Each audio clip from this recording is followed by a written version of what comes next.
في غيرة بتخلي العلاقة تعيش، وفي غيرة بتخلي العلاقة تموت بالبطيء. الغيرة مش حاجة وحشة، بالعكس دي دليل حب. بس الغيرة لما تتعدى حدودها بتبقى سم بيمشي جوه العلاقة من غير ما نحس. يعني ايه؟ يعني الغيرة اللي تخليك تسأل باهتمام وتطمن وتحسس الطرف التاني انك غالي عليه، ده غيرة صح. لكن لما الغيرة تتحول تفتيش والسؤال كل دقيقة: كنت فين؟ مع مين؟ ليه ما ردتش؟ هو ايه اللايك اللي على الصورة دي؟ ساعتها الغيرة ما بقتش حب، بقت عدم ثقة، بقت سجن. في فرق بين انك تحب حد وتهتم بيه، وبين انك تخنقه عشان مش عارف تطمن.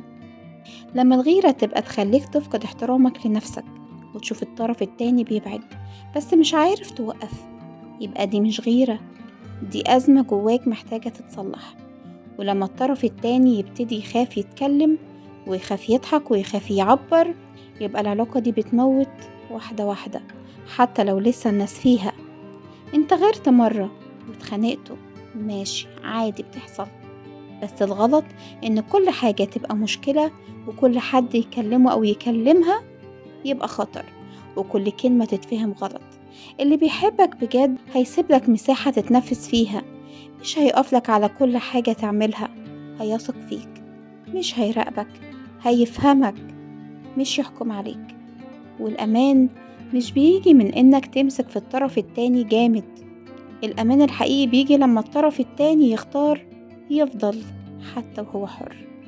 خلي عندك غيرة صحية، غيرة فيها حنية مش شك، غيرة فيها حب مش تحقيق، غيرة تطمن مش تخوف.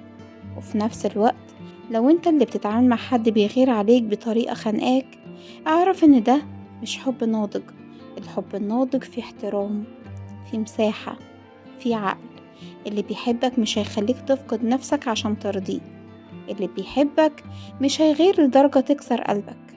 وفي الآخر الغيرة لو عدت حدودها بتقلب لقيد، وانت مش معمول عشان تعيش مربوط، انت معمول عشان تحب وتتحب بحرية، وتكون في علاقة فيها راحة مش خوف.